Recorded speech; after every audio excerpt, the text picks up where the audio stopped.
Welcome, everyone. If you're just joining us, again, my name is Jackie Garlock. I'm with the Technical Assistance Center, and I'm really delighted to introduce our presenter today, Dr. Tony Salerno. Tony is a uh, uh, longtime presenter for CTAC, and I'm delighted to introduce him. So, Tony, you can take Okay. it away. Thanks, Jackie. When you say long time, you really mean an old. He's an old guy No, who's no. been I mean, I around a mean it long just in the time, last, since you graduated college just a couple years ago. right? It's like, Right, how you living life in your 20s. right. Well, welcome everybody. I really do look forward to presenting on this topic. I'm just my background. I do work for McSilver at NYU. I'm a psychologist, and I've been in the field for 52 years.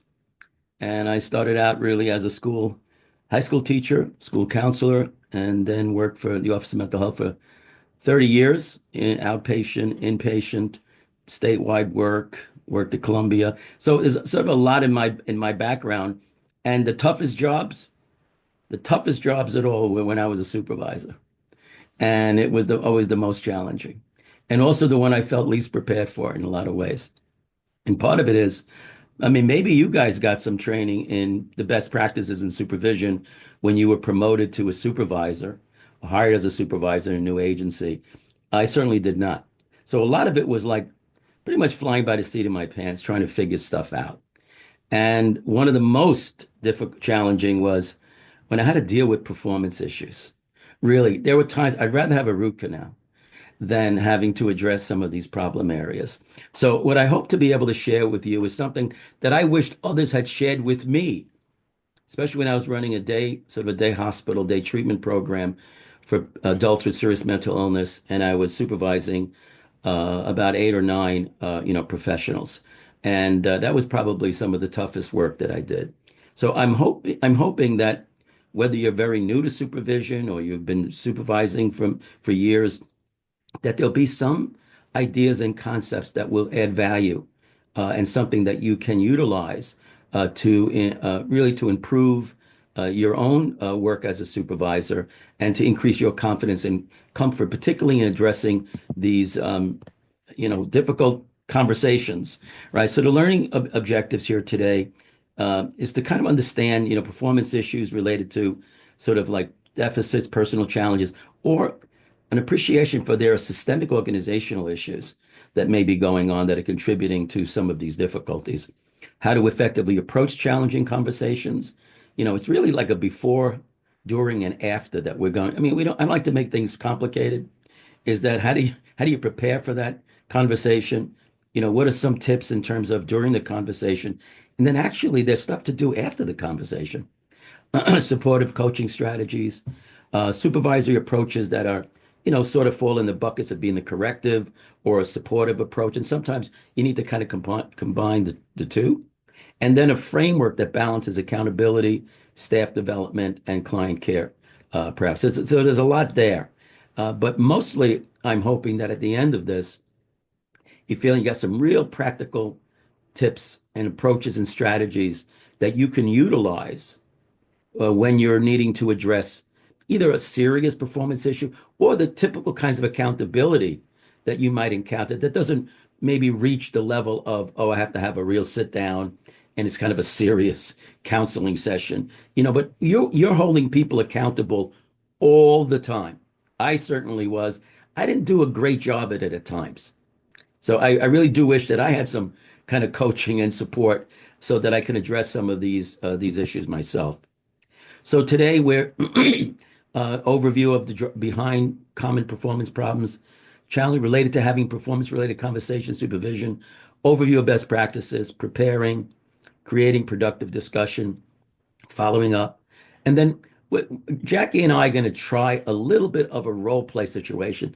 When we do this training face to face and in person, it's not so hard to do, because it's something that people can watch and we're in the same space. We're going to try it in this virtual kind of work. We'll see how it goes. But it's a role play in which I'm going to be asking you guys to coach me as a supervisor in addressing an issue that I'll have with Jackie. Okay. So creating your personal, weather report. Where are folks today? Just to give me a little bit of sense of where you are in terms of, is this a sunny, are you feeling in a sunny mood emotionally? Or is it kind of really cloudy? Oh, yeah, yeah, it's a storm out there. Oh, it's partially, I'm kind of a little bit, or listen, I'm in a very sunny kind of disposition today, just to try to get a sense of where folks are at. Oh, that's great. Putting out emojis like that. So it's a little rain, sunny with some clouds. It's a cloudy, sunny, great, Hillary, terrific. Mostly sunny, yeah, a little cloudy. Okay. So generally, yeah, I'm kind of feeling kind of a partly kind of cloudy and sunny kind of day today. All right. So you're coming into this with a certain kind of sort of an emotional state of mind, right? And actually, when you're working with supervisees, you are in a particular state of mind, and your supervisee may be in a particular state of mind. I bring that up now because we're going to kind of make some reference to this. In how do you create and ensure that you create a space where you're both not in a very stormy state of mind? And hopefully that could be helpful. Thank you very much, folks. So this is one of the biggest issues. I've done over these years, I've probably done, I don't know how many presentations and workshops, hundreds upon hundreds. I don't think I hit 1,000, but it's really hundreds upon hundreds.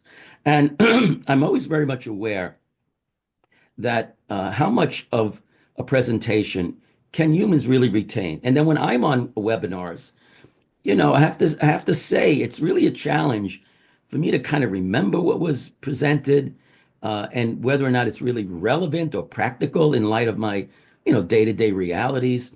So it's how much of this presentation are you likely to retain?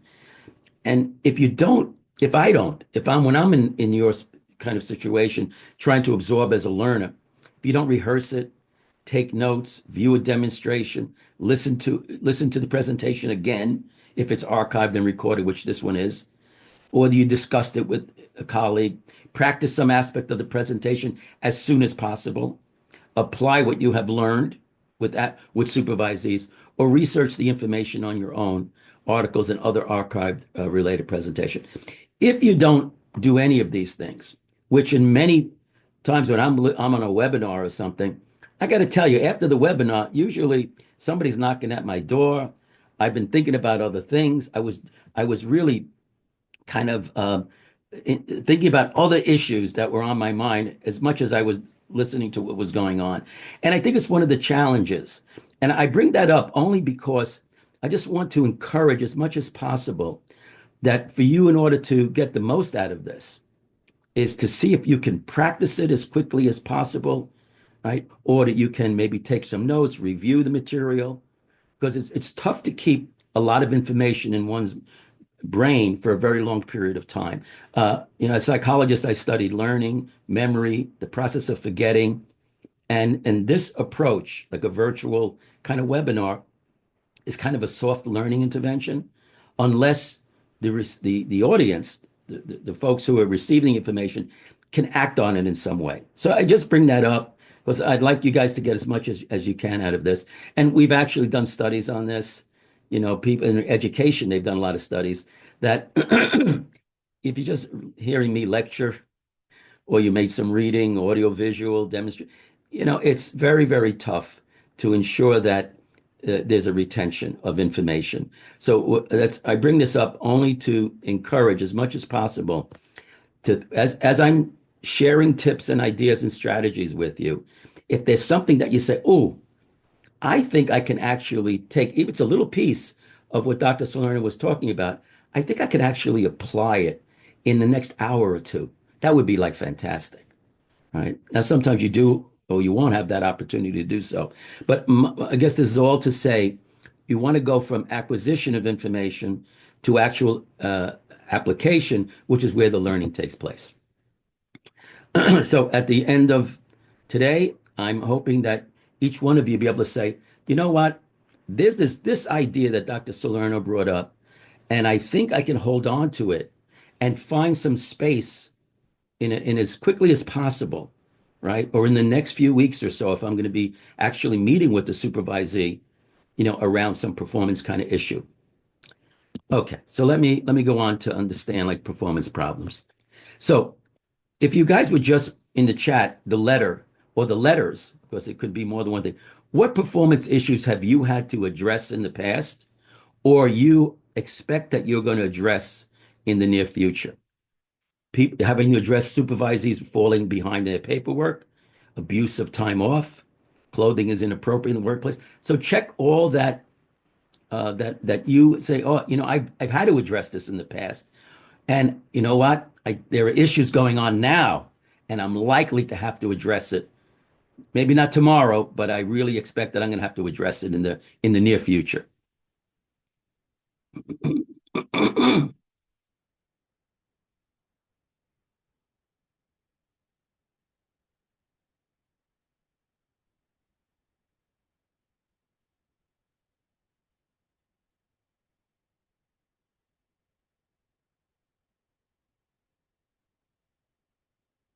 Wow. Okay. So issues around paperwork seems to be the maybe the most common, and it probably is the most common. But abusing time off is pretty significant.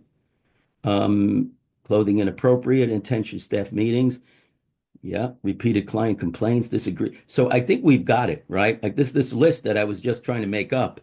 It sounds like it actually captures a lot of the issues that you have faced and are likely to face in the future.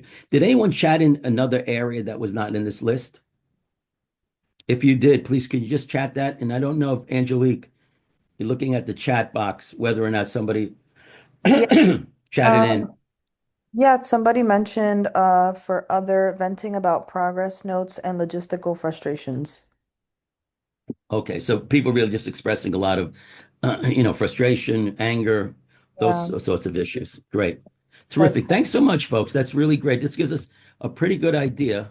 Oh, I have to go down. I didn't even. Oh, I didn't slide down long further down. But anyway, there were experiences across all of these particular issues. Okay, so these are not uncommon challenges. Holding people accountable is probably one of the most challenging and most common issues that any supervisor engages in. And that's why supervision and the role of supervisors, I think, is a pretty tough one. I don't know, maybe you guys disagree, think it's not that bad. I thought it was very challenging, and especially around holding people accountable, especially if you were your colleagues at one point and you got promoted to be a supervisor. So now the people that were basically we were on a parallel peer level, and now I'm in an authority role, that can be really tough. Okay, thanks very much, folks, for sharing that. So, what causes performance problems? Some of the issues is when we look at, and there's a whole literature on this, as well as our just practical experience. Lack of clear expectation. When people don't have a clear understanding of what the expectations and roles are, that can be a real challenge, and that might be what's underlying some of the issues. Insufficient training or skill deficits. I wish, and I look at curricula from schools of social work and psychology, nursing, psychiatry, all of the different disciplines, including my own in psychology.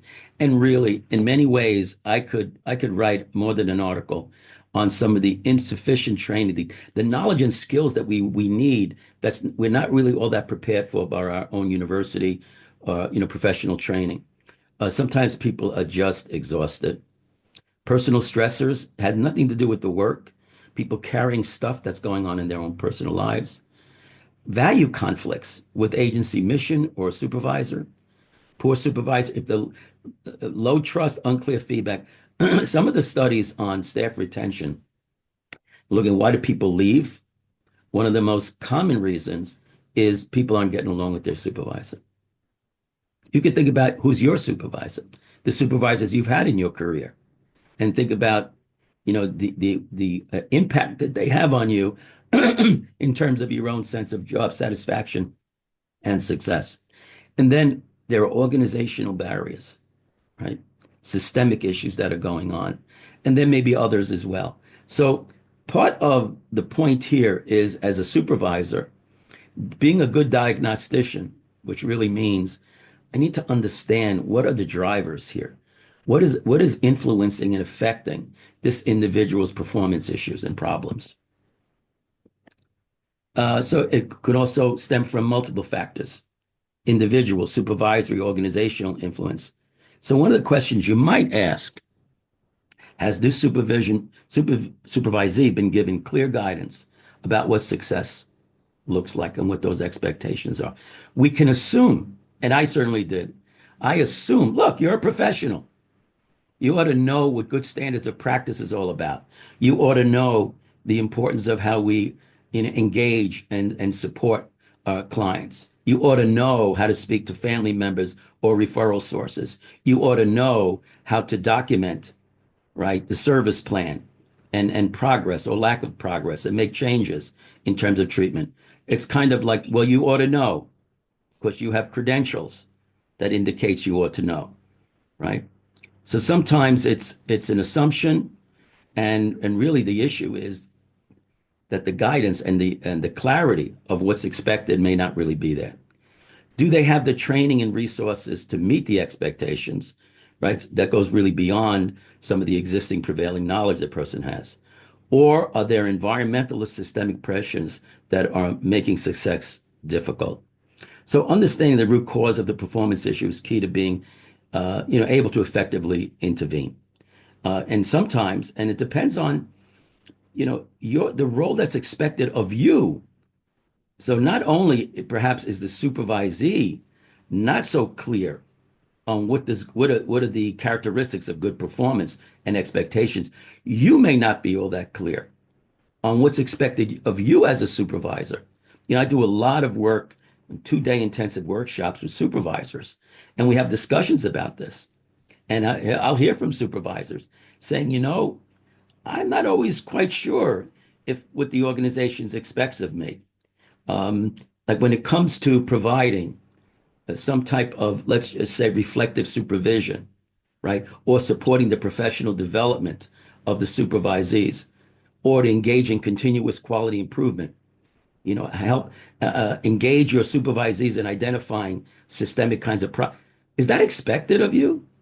Like if you were to look at your performance standards, does that capture the whole thing?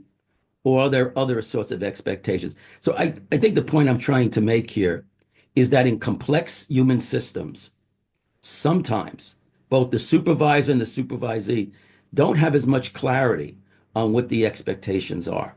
And if there are expectations, everyone, supervisees and supervisors, need to have the knowledge, skills, and strategies in order to meet those expectations. As I'm speaking here, if any of these things you agree with, we want to comment on, you want to ask a question, you want to just share your perspective, please don't hesitate. Just put it right into the chat and share it with everyone so that we can kind of get a sense of, because you have a lot of experience. We have hundreds and hundreds of hours of supervisory experience in the audience right now. As I present information, please, some things you might disagree with, or you want to add something to what I'm saying, please feel free to do so. And Angelique will kind of keep track of um, chat, the chat stream. All right, Angelique, and just let me know. Okay. The cause is exactly what I needed. It helps to pinpoint. Well, thank you, Allison. I'm glad that, because I wish I had known this a little bit more too, that I saw myself more as a diagnostician rather than a person who just says, listen, you're accountable for this and I expect you to do it, which is very different than coming to the situation with curiosity. And we'll get back to that. So why can it be so difficult to talk to a supervisee about a performance problem? What emotions might come up for you as a supervisor?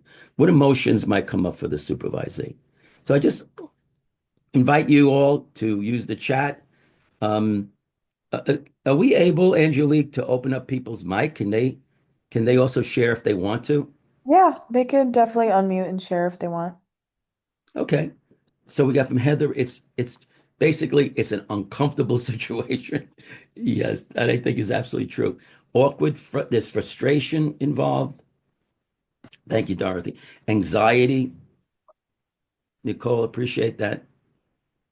people's defenses. For me, so I feel guilty because I know many of my staff are overworked. Yeah, they're taking it personally. It really, it's concerned about how they may take the feedback. To raise their hand, a mute, feel free. Yeah, okay. Attack.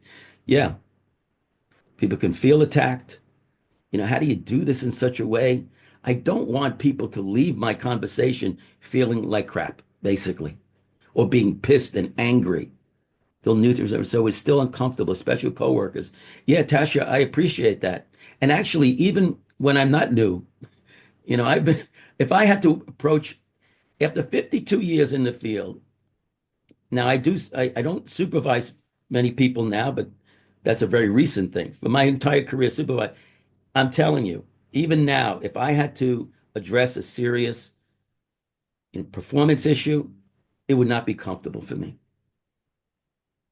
People taking it personally, who's older, oh my goodness. That's exactly I was one of the youngest people on the team, but I was the supervisor. And there were people making a little more money than I was because the civil service with all the crazy civil service in New York State. Um, guilt. Yeah, it's a messy thing. Thank you guys. You guys are very open and you hit it exactly on the head, right? Yeah, and additional time needed for corrective action in hopes that plans are followed. So it's a whole process, right? And then what if it doesn't work? What if the person doesn't, correct some of this? Now what do I do? Yeah, I know, Bethany, I get it. It's one of the biggest struggles. It feels like moral injury sometimes. That's right. Because moral injury is when, values seem to kind of collide. I know that people feel it overworked. The clients are sometimes very, very difficult. The system is putting more and more demands on folks. And yeah, I understand it. Of course it's difficult to get this done and get that done, right? Or it's hard to maintain a positive mood, or you're feeling just exhausted by the whole process. What do I want to do? Add more to that? Stress people out more? Or I might hope to God nobody leaves. Are you kidding? Right? I just need to have somebody. Look, when I was running a rehab department in a large psych hospital and 150 people under that department, but we weren't able to hire for like 7 or 8 years. If somebody was to leave, and if they left because they were pissed off, let me tell you something, that would cause me a problem. So it's messy. It's really messy. So that's one of the reasons why we wanted to offer this. At the end of the day, we aren't their bosses, but to be as, I'm not, it's coming in, you guys are coming in really. Let me be able to take a look at some of this myself. Let's see. We aren't their bosses, but to be as a tool for them. Isaac, exactly right, right? It's that we are support for them to improve their work. Like if you go in with that attitude, I think that's important because sometimes I didn't go in with that attitude. My attitude was, I'm really kind of pissed that you're making my life a little harder. So the attitude was to read you the riot act, so to speak, or to just be confrontational, and then set some expectations because I was angry. Emotionally, I wasn't in the right place to be able to open up this curiosity, to be a tool to improve on their work and set as a sounding board. You're absolutely right, Isaac. Right? So, but when you have to be in a pretty comfortable emotional place, right? That you can do that, you can engage in that and maintain that even if the person gets defensive. I've tried to change how I look at supervision based on past good and not so good experience. Yeah, I think that's the process of development and learning is to be self-reflective. One of the most important skills we all need is self-awareness. Is to kind of be aware of where am I coming from? What am I thinking about right now? What's my attitude towards this particular, staff person, right? How do I, what's some of these things may be really triggering me, right? Because we all have different buttons, right? We all have kind of different sensory or emotional buttons that can be pushed. You guys, this is great. This is really great. I always love it when I'm with a group of folks who are so thoughtful and really just very, openly sharing, their perspective. And it aligns beautifully. And then we're all learning from all the things you guys are sharing with us. Boundaries with up imagine, making a clinical supervisor job informed about budget issues, changing caseload, increasing due to lack of funding. So I have to be the bad guy when I want to be the support. I get that, Kristen. That is absolutely the case because you are in that middle position between upper management, all the policies that influence upper management, organizational leadership, including outside forces, and you have the workforce that's actually delivering the service, and you're in the middle of that, right? And you can kind of like, okay, I'm the voice of management here, right? But then you're also recognizing, that there is all of these challenges that you have to now be the spokesperson for. That is part of modern supervision today, right? Okay, try to remember that I would want to be held by the same standards. Yeah, that's the very important issue. One of the ways in which you can demonstrate or communicate holding people accountable is not so much what you say, but what you do. To what degree are you a model for high performance?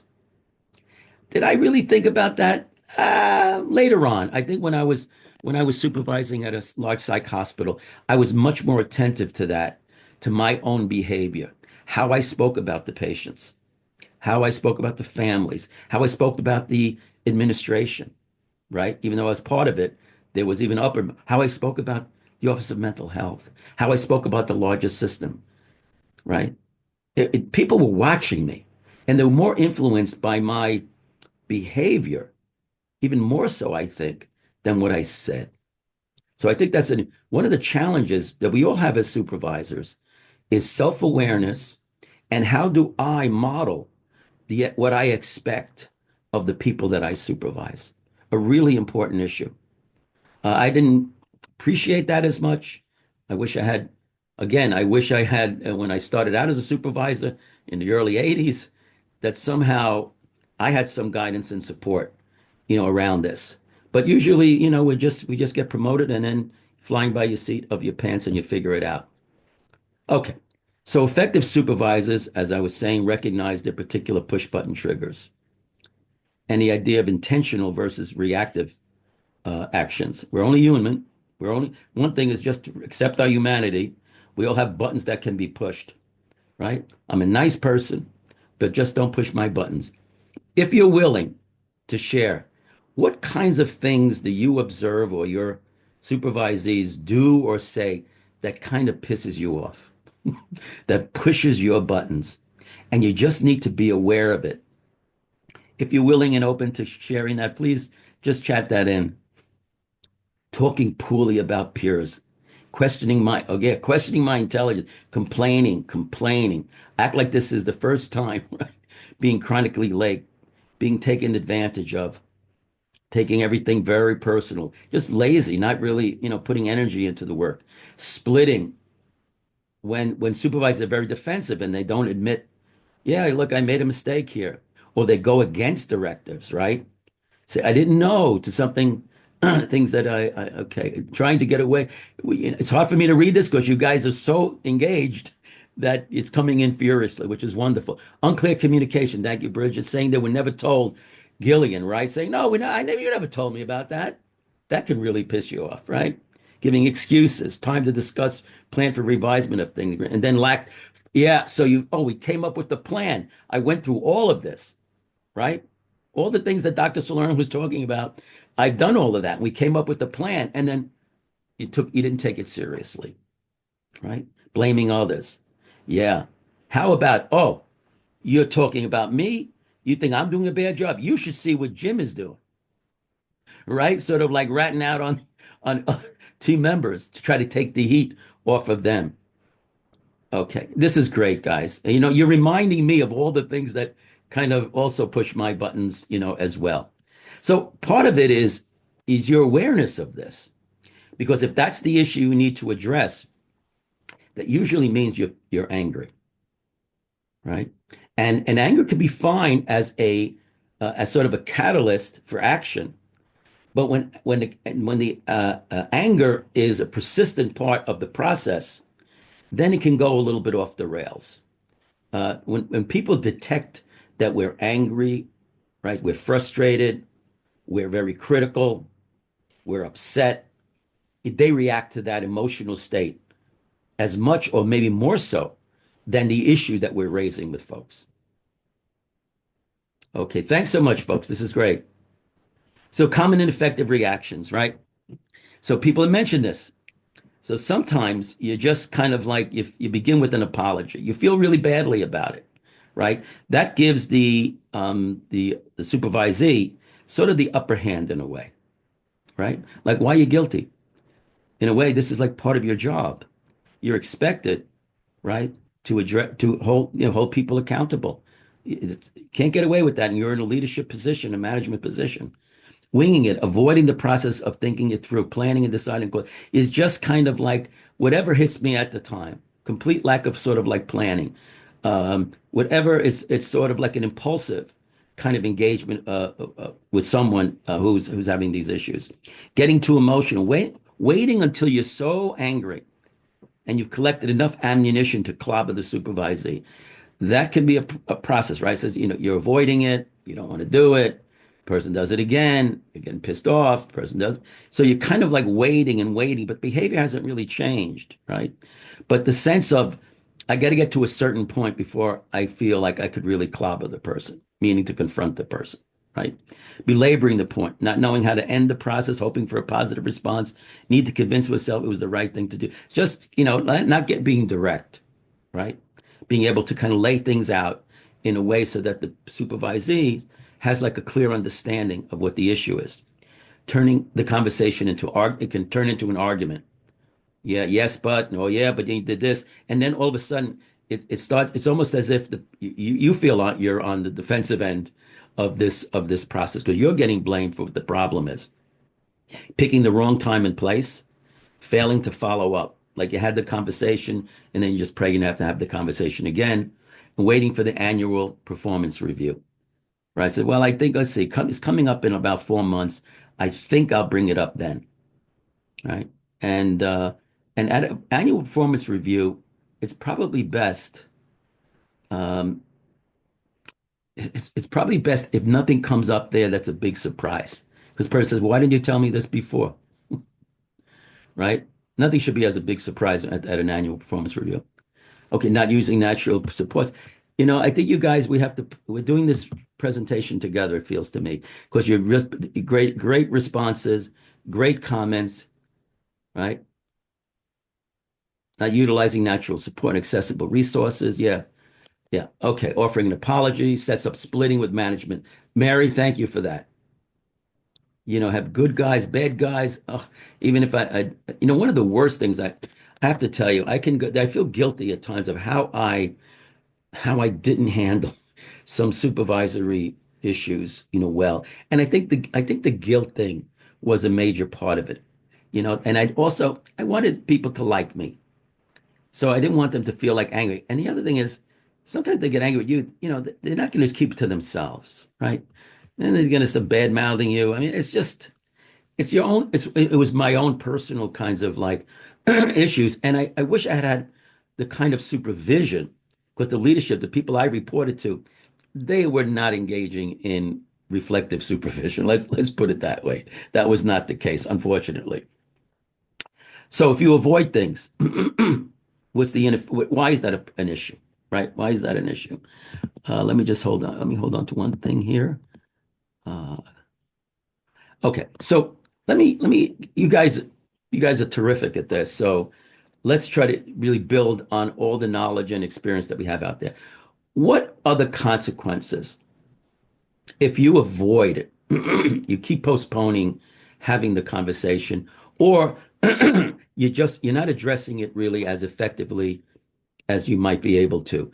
What's the outcome? What's the consequence if this is not done well, or it's just avoided?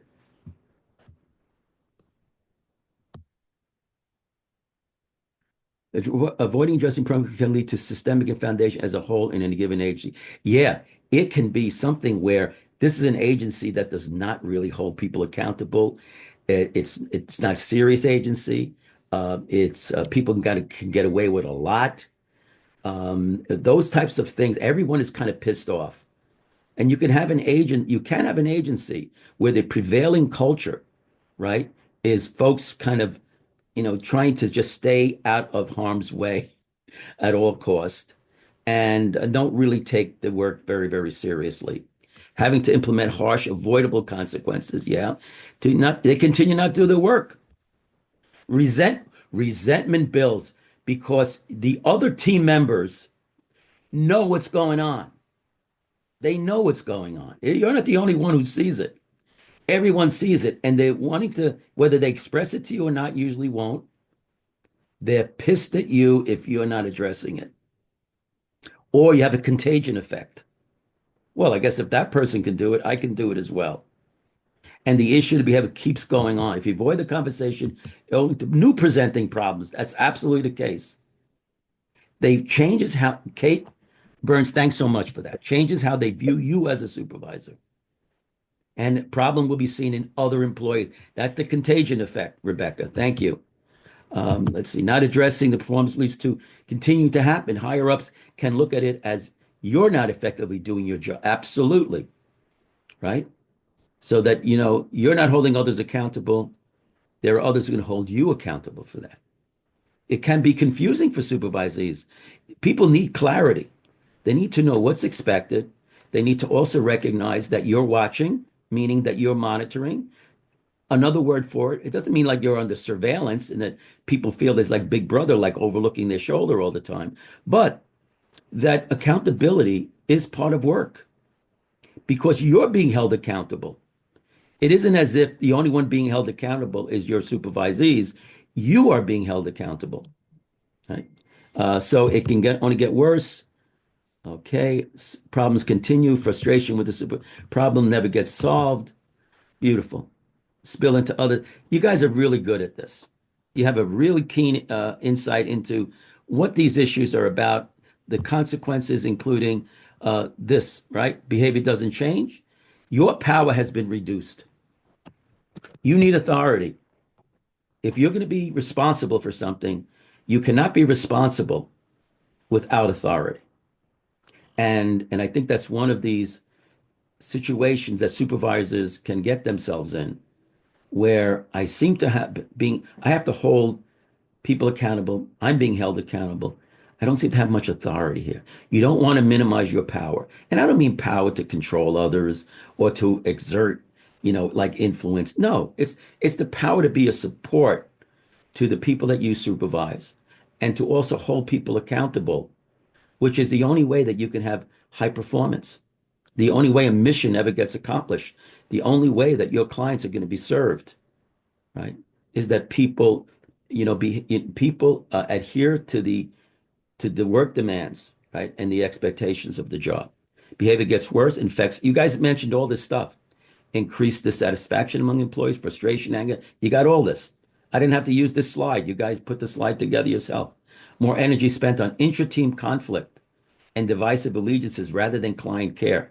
That's the other issue. If things don't get addressed and they just persist, right? Then what starts happening is a lot of energy is Sorry, we going can't toward. hear you. You can't hear me? Hello? We can now. Sorry, we can now. Can you guys hear me now? Yeah. I I can Oh, can hear hear good, you. good. Yes, no No, problem. good. Thanks for letting me. Thanks for letting me know. Okay. Okay, great. Um, overly punitive process results in very angry employee who doesn't keep it to themselves.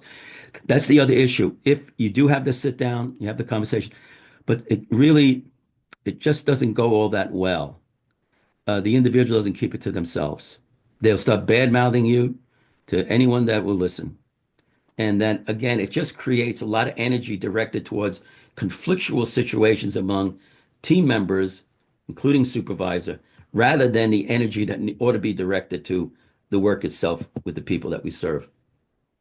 So supportive supervision, there's a balance really of accountability and support. I think I've kind of made that point a number of times. The focus on growth, learning, and well-being. It's a mindset that one brings. So managers sometimes can think of their role as, I got to keep people in line, right? I got to get them to do their work.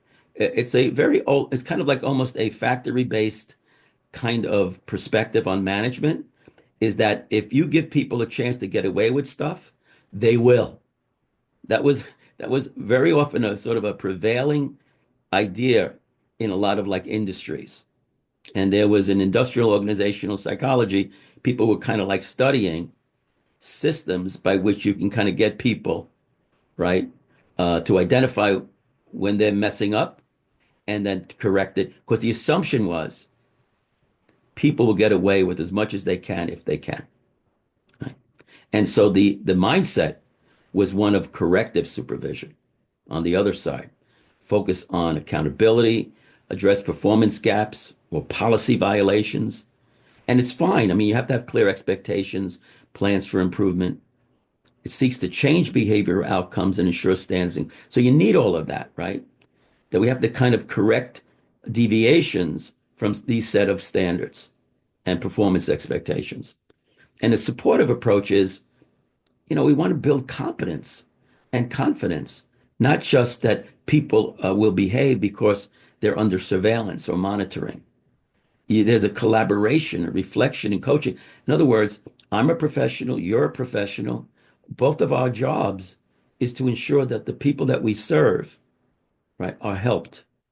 That's our job, right?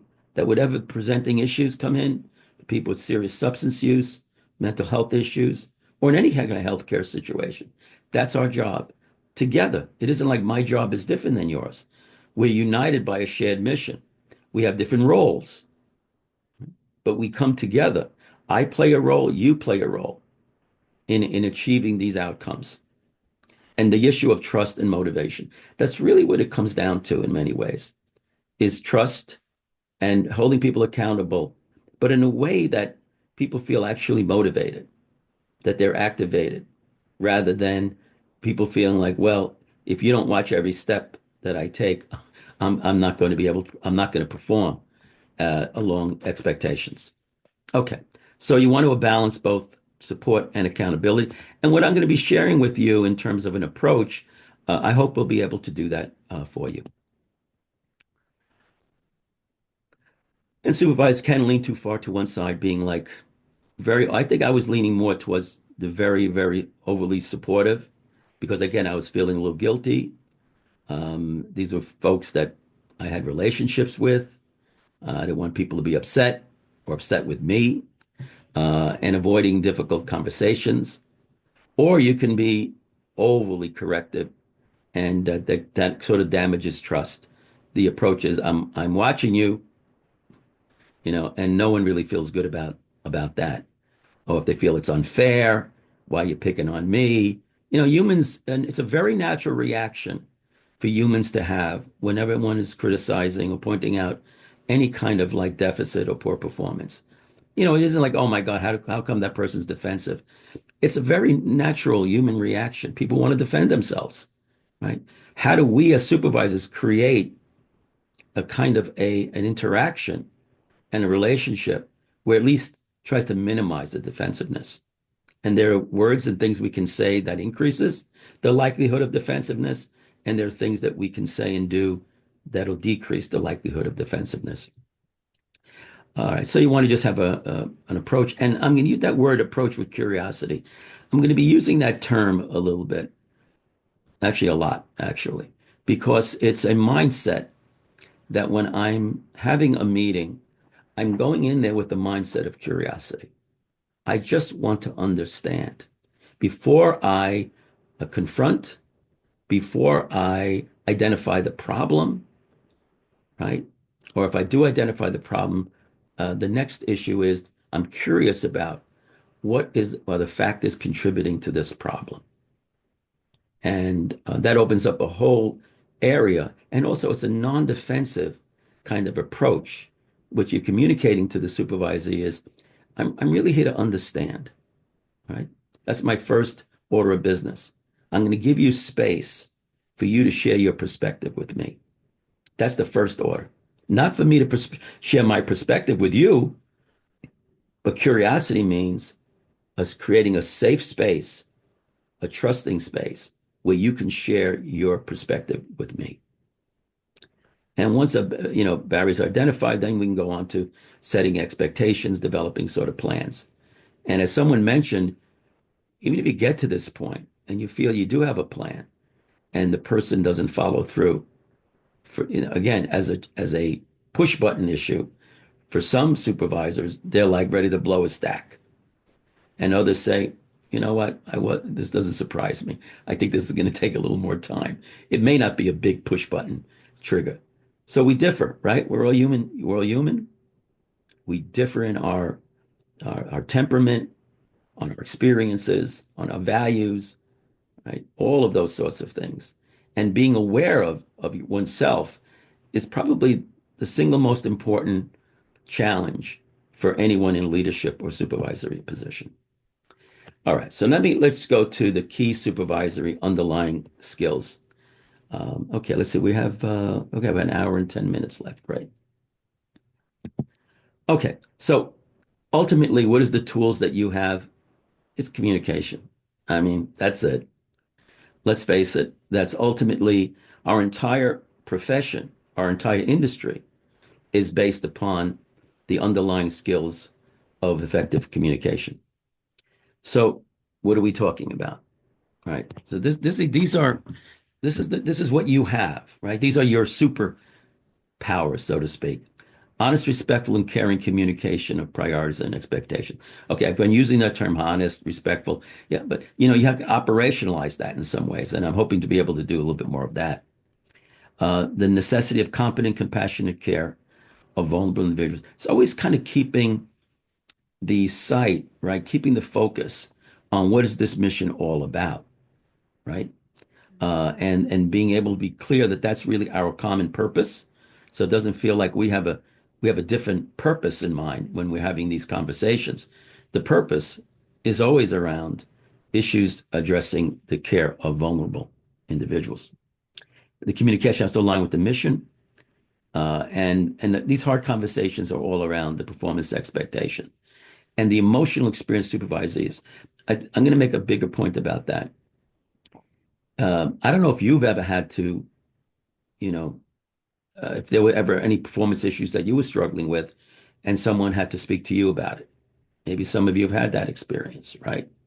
I had that experience once in a psych hospital. I was the director, one of the executive folks, and there was an issue that had come up. And so I was invited to a conversation, right? Um, so how it got resolved and all of those things. But I do remember how the emotional aspects of that, it's scary. And you can already see before, if you know it's coming, you're already kind of thinking about how you're going to defend yourself, right? It makes just perfect sense to be able to do that, right? And so the recognizing the emotional experience of the supervisee, whether it's anxiety, it's fear, worry, embarrassed, shame. These are really powerful emotions, and they are they set they kind of set the process of how people are going to relate in this kind of arena.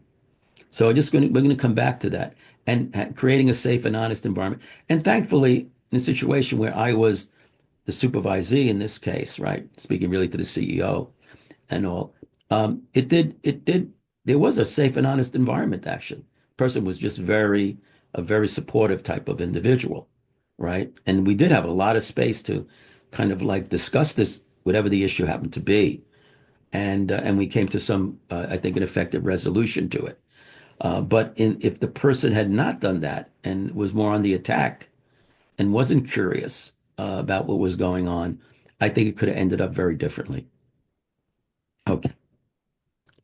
So I hope you guys find this helpful. I was trained in this approach, or at least like a framework of thinking about communication, because communication is such a huge area. I mean, there are libraries full of books on communications. So when I was thinking about what can I share with you that would not be so, kind of overwhelming or too confusing or, just too conceptual or theoretical. And so that's what I wanted to share with you. And I think about this now, and I started to work with all of my clients in this particular way of thinking about it. And that the first step was understanding and listening and learning with empathy. That was like the keeping that in mind, because oftentimes when someone is speaking, our brains very quickly go to formulating our response, which is our sharing of our perspective. And then the last part is, now that the person has shared their perspective, I've shared my perspective. For us to move forward, we got to merge perspectives. We got to find some common ground. We got to find an area of agreement, a willingness to kind of move forward with both perspectives being respected. And I've just found this to be very helpful in all my work. To this day, I kind of approach things this way, and I find it useful. I hope that you will find it useful as well. So, the very first step when you're meeting with someone under these kinds of situations is listening and learning with empathy. Right? I'm not jumping to problem solving. I'm not jumping to my sharing my perspective. Look, look, you're having problems with this, and this is not the kind of thing that we expect around here. And the person is just nodding their head or looking more depressed as we go on. That's not what I want.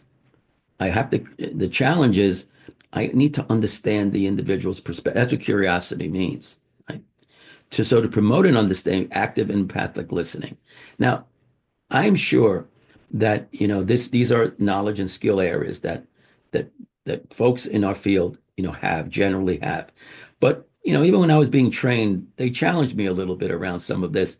And actually, listening deeply, it's a little harder than I thought it was, right? And let me share what I mean by that. Is it's not so hard to demonstrate understanding when you just paraphrase what the person said. You got the content. Sometimes the feeling is a little more difficult to detect unless the person tells us how they feel. But recognizing the feeling associated with the content, that's usually not so difficult, right? Understanding the meaning, what is the underlying meaning associated with communication? Now that's another matter. And I think that's the piece that was a little more challenging is how do I demonstrate to this individual? Because I want to create a space where they say, oh, my supervisor is like really listening. What's with this supervisor? They're really creating like space for me to tell them what's going on with me, what are some of the issues, and they really deeply listening because they've identified the meaning behind all this, or they want to know what the meaning is behind the situation, the content, the feelings associated with it. And then why is this? Because people can have the same content, they can have some of the same feelings, but they don't have the same meaning attached to this experience. And so let me give you some ideas here. I'll give you some examples, right? I hope that's helpful. So if supervisee says, I'm having trouble dealing with Mr. Smith. After working for months on helping him get a job, he didn't show up and it makes me look bad to the transitional employment program that I referred him to. That's why I told him he isn't right for our program. Mr. Smith, you are not right for our program. Supervisor. So if you understand the content, well, you worked hard to get Mr. Smith a job and he's not following through. Yeah, okay. That's the content. It sounds like you're feeling frustrated and disappointed that Mr. Smith didn't follow through with the job referral. Okay, you got the feeling. The meaning, you're feeling frustrated and disappointed that Mr. Smith didn't follow through with the job referral. You're concerned that the transitional program will be upset with you. It's very important for you to be viewed positively by colleagues in other programs. However, now, what would you fill in the next line? However, so now you got it, but now you want to share your perspective. You've gotten the meaning, the content, the feeling, the meaning, but now you want to share. Anybody have any thoughts on how you might, what would be the next sentence after that last sentence there? Let's see if anyone has any thoughts. I know it's a little hard, but I'm trying to get you to think a little bit about, yes, you can acknowledge, but at the same time, sorry for the, but I mean, we are hybrid. Okay. However, you can't control, yeah, however, you can't control the actions of the individual work. Perhaps, how can I assist you in finding ways to meet Mr. Smith where he is at and not be frustrated? Perhaps meeting with the individual serving, discussing the barriers. Ms. Smith may not be ready to follow through with the work opportunity. It's not reflective of the great work you have done with the client, but reflective of where the client is. You guys are very good at this. It's really good. Any other ways that you might want to respond where this is Rachel and Kristen and Abraham. Your clients have a role of their own, right? A role of their own to put action into place. Does not reflect on you, right? So, Isaac, thank you for that. So, the point I'm really trying to make here is that the deepest level of listening is demonstrating to a person that not only did you get the content, not only did you get the feeling, but you also recognize and detect and can share your perspective on the meaning behind this. It is on Mr. Smith to want to get the job. You gave him the tools and resources. It is not a reflection. Have you talked to him as to why he didn't show up? So it's just trying to, have the person think about this in a different way, right? And especially the issue might be particularly important because this particular supervisee has like a history of excluding challenging individuals. If you know what I'm talking about, because I've had this, where hardly anybody had a staff person who, this was for people coming out of state hospitals with some of the most serious psychiatric disorders, right? That's what our mission was, to work with the folks who had been quite institutionalized for years, right? But we had some staff who it's almost like they lost sight of the mission because if the person was very difficult to engage, or the person was somewhat disruptive at times, or the person was literally hallucinating in front of you, that somehow, oh, they don't belong in our program. That idea of let's make life easier for us, right? Which is we don't want to deal with a lot of the difficult challenges associated with this. But that wasn't our mission. So this might become a little bit more of a performance issue if the supervisee, it tends to be someone who's always wanting to throw people out. Whenever there's frustrations, whenever there's no follow through, I don't think this person, we spent all this time, I spent hours with this person's not willing to, it's on them. So why are we even having them in our program? Which is different than what all you guys suggested, is to kind of think about this in a different way. That's good supervision.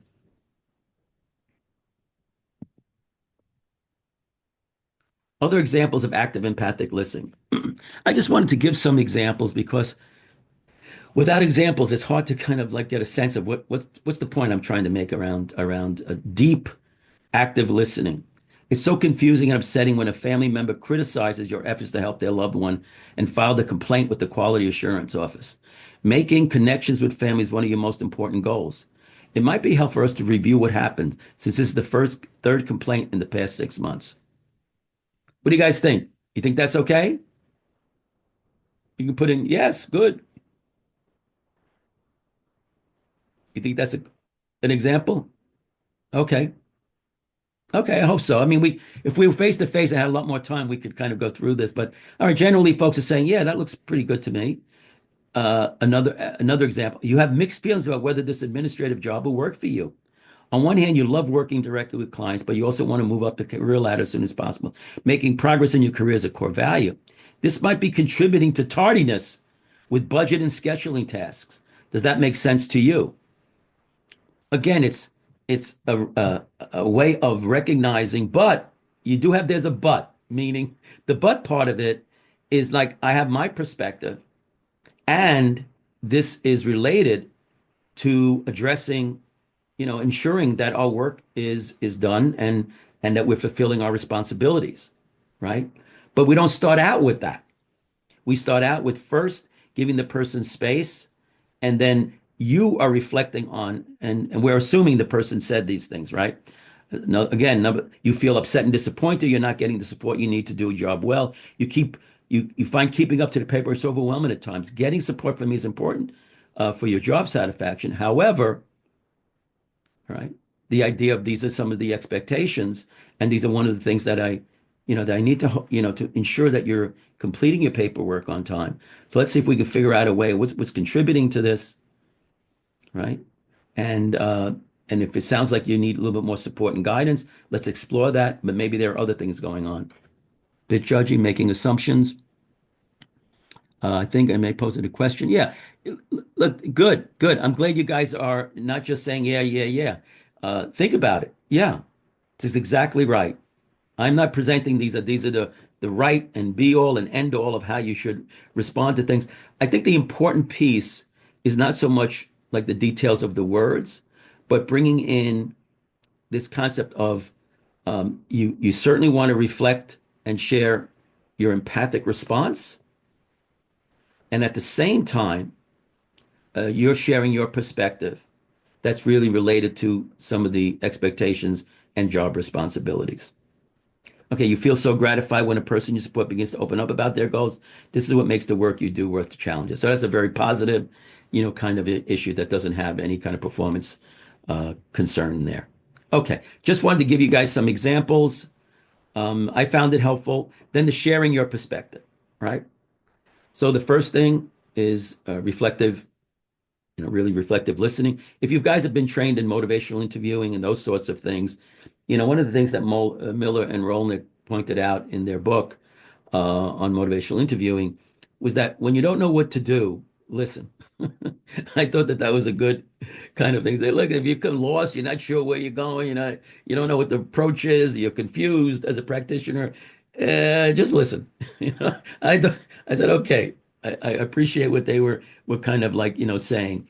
The second step is to share your perspective. But, or I'm saying, but it's more likely that someone will listen to your perspective if you've created space and an opportunity for them to share their perspective and for that to be demonstrated in how you reflectively respond. It's not just about, oh, I get it, or you're shaking your head and saying, yeah, I understand. Nobody believes you understand if you say, I understand. You're nodding your head and you're saying you understand, but the person is saying, really? But I have no doubt if the person responds in a way that they've understood the content, they've understood the feeling and the behind, and man, they go out of their way to try to get to the underlying meaning.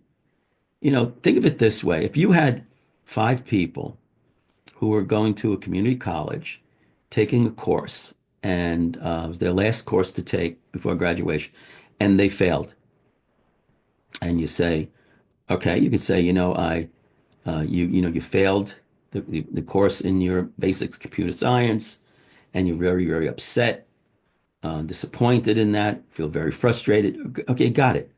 But the meaning for all five people can be very different. For one person, oh, I'm the first person to even get past high school in my family.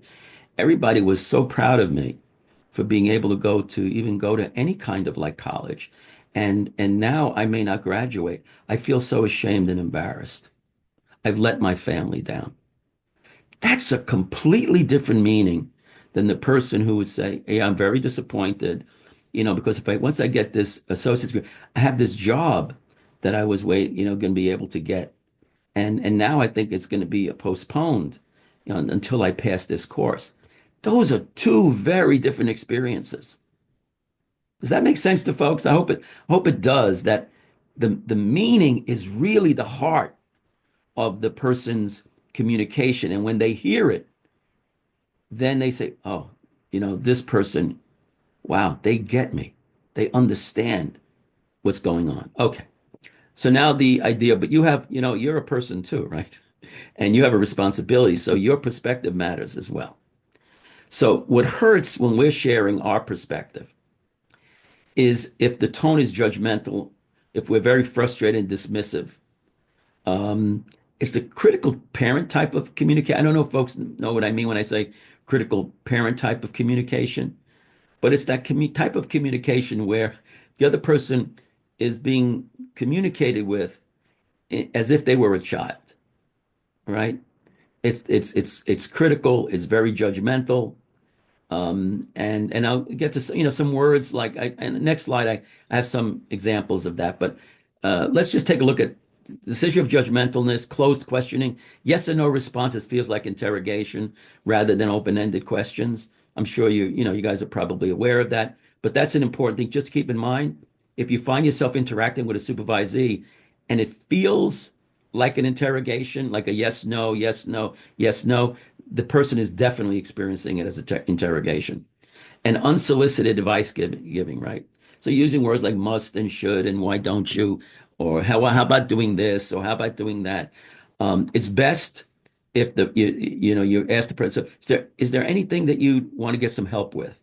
Are there any issues that you would like to get maybe some ideas of how you might be able to handle this situation with Mr. Johnson a little bit differently? Does anything come to mind? Have you thought about other things you might be able to do with Mr. Johnson? Would you like to know my perspective on that? You think it might be helpful if we thought about different strategies? That's a very different thing than just the notion of I'm the supervisor, I have the expertise, and here's the advice I give you. Unsolicited advice, people tend not to be all that responsive to. What helps is all these things I've been already saying, getting curious, checking in to ensure that you understand the person's perspective. That's the other piece. So, Joe, what you're telling me is that so many things are going on at home right now, right, with like family and kids and all, that you're really finding yourself just really exhausted. By the time you get to work, you're kind of feeling like really just your battery is very, very low, and it's contributing to some of these serious issues that are going on at work. And it's something that, I know that doing well here means a lot to you, and that your family means a great deal to you, and trying to figure out how you can balance all of that is really what you're struggling with. Is that accurate? Did I get it right? Did I understand your perspective? Does this capture what you've been going through? I mean, many ways of saying that, right? And whatever the person says, um, of course, then you're still having to hold the person accountable, but at least the person says, at least my supervisor has shown me the kind of respect that they understand what I'm going through. That doesn't mean they excuse it. That doesn't mean they let me get away with stuff. That doesn't mean that they don't have any expectations around work, but they at least they've spent time to listen. And then, you begin to form more of a partnership around problem solving, as opposed to now you're going to add even more stress to this person's experience. I think I may pose it as a question. It might appear this might, or do you think this might? Thank you, Jacqueline. If there is irrefutable evidence to substantiate a claim made by the supervisor, judgy, or rooted in assumptions, yeah, something to be attentive to. Sometimes supervisors may be reluctant to even bother interacting or expressing complaints because it is a requirement to attend supervision. Yeah, no, all of these things are accurate. Also, rushing to share, forcing relatability can feel dismissive. Yeah, that's a good point. Is that the first space, and it sounds like you guys agree with this, that the first kind of order of business is to understand the other person's perspective. I think that's really the concept, behind all of this. So asking the person if it's open to having your perspective. I mean, you say, look, I'm going to share it anyway. But someone said, look, I have some thoughts about what you've been sharing, and my thoughts about what you've been struggling with. I wonder if you're okay with me sharing some of that. Some of it might be a little difficult to hear, but I wonder if you're okay with me sharing how I kind of see the situation. That you could do that, checking on the person's understanding of and checking and say, so I'm sharing my perspective. So what do you think, Joe? What do you think I'm trying to get at here? Or what's the point that I'm trying to make? And just so to check and see whether the person has filtered your communication through their own kind of like channels, and they're hearing it very differently than what you're trying to communicate. So checking in on the person's understanding of your perspective. If they just nod their head and say, okay, yeah, I get it. I don't think that's good enough sometimes, right? Is just to, and if the person's willing to share how they've understood what you're getting at. Okay, very good. Emphasizing shared perspectives, calm tone of voice.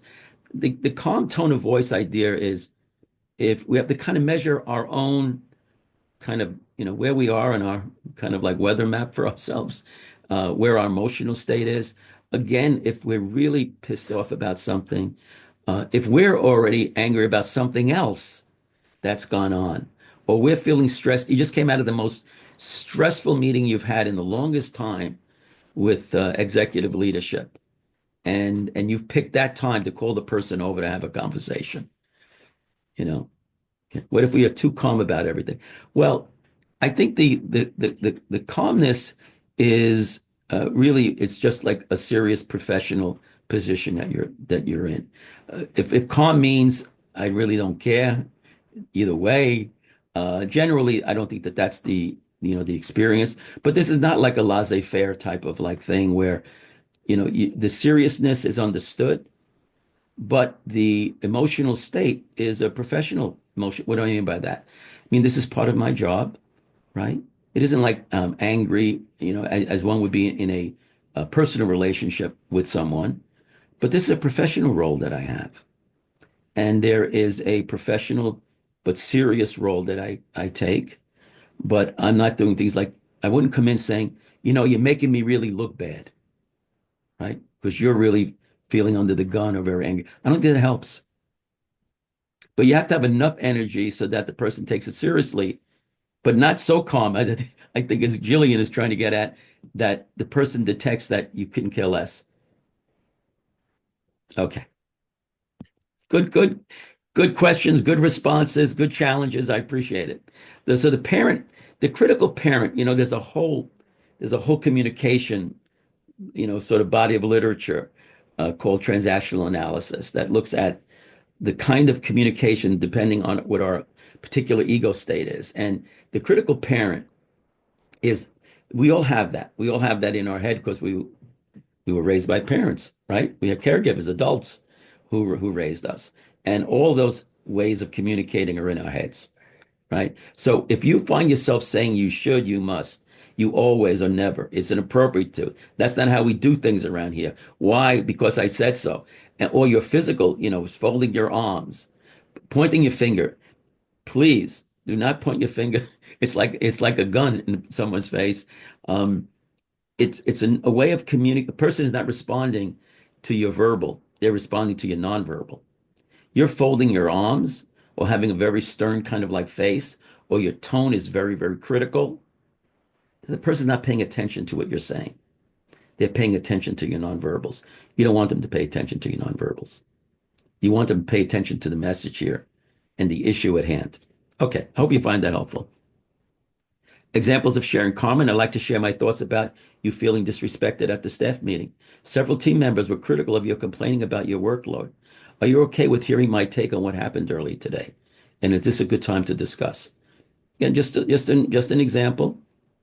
Frederica, many people I've supervised have had similar concerns. It's only natural to wonder if working in the residential program is right for you. It's an important decision, and I value the fact that you have felt comfortable raising your concerns. Perhaps thinking through what's working for you and what's not might make things clearer for you and help me identify how I might support you. Would you find that helpful? So again, you're sharing your perspective. The tone, hopefully, you hear is that this is not an angry tone, but this is a serious tone, right? Which I think is what professional work is, because after all is said and done, it's meeting a professional standard of supervision, right? And in some ways, we have to almost control or be attentive to the way we naturally would respond to something, right? That we have to kind of transcend, in some ways, our human nature, right? Something really pisses us off. In other aspects of our lives, we might just, we might say a few expletives. But in the work situation, I think the emphasis I'm making here is it's a professional role. And there are times that expressing your feelings around this may actually be the right thing to do. But I think it's also the more, a little riskier thing to do. And unless it's absolutely necessary, but you have to engage in a lot of self-disclosure of your own emotional reaction to the person's behavior. Okay. And then merging perspectives, which is basically finding common ground. So here's an example. John, I want to make sure I fully understand your dissatisfaction and frustration with the paperwork. We both agree that some of the demands of the paperwork for someone just beginning their first job in the field can be challenging. We both recognize that you would benefit from more guidance and instruction on completing paperwork. We seem to differ on how best to proceed. Right? You would like to reduce the number of clients assigned to you while you keep yet help with completing paperwork. I believe it would put too much demands on others. Let's explore alternatives that will be practical and helpful to you and your coworkers. Does that make sense? So here it's like agree, find some areas that we see things in the same way, and at the same time be able to identify where the different perspectives are, right? Once you set up the stage so that you don't find that you're always on opposite ends of things, identifying the common grounds calms things down a little bit because the person doesn't get the feeling like you're just against me, right? No, I'm recognizing and identifying things that we share in common, goals that we have, shared perspective. That's a merging of perspective, and at the same time, where you don't merge, where there is a different approach, but setting the stage with first identifying the common ground. I have found this to be incredibly useful for me in a lot of my work is to kind of keep this in mind because I did, and the most important piece was I didn't give enough space for the listening part and really spending time. It's very common, not just for me, but for most of us, I think.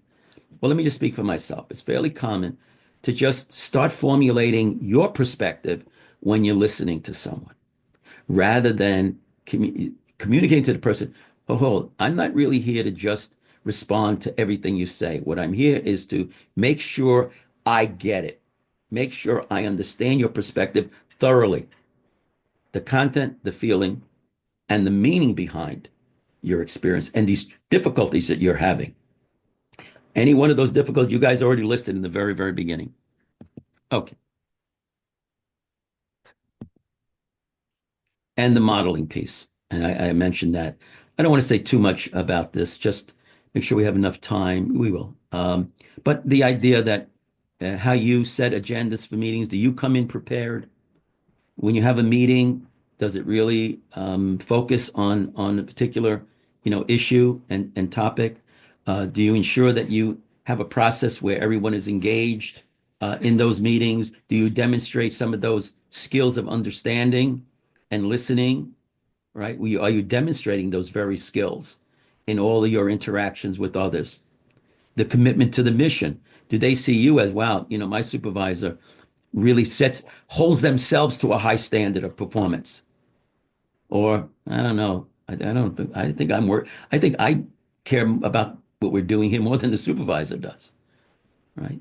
So the idea of modeling and demonstrating, using communication reinforcement, best practices, coworker cooperation, collaboration, attention to results.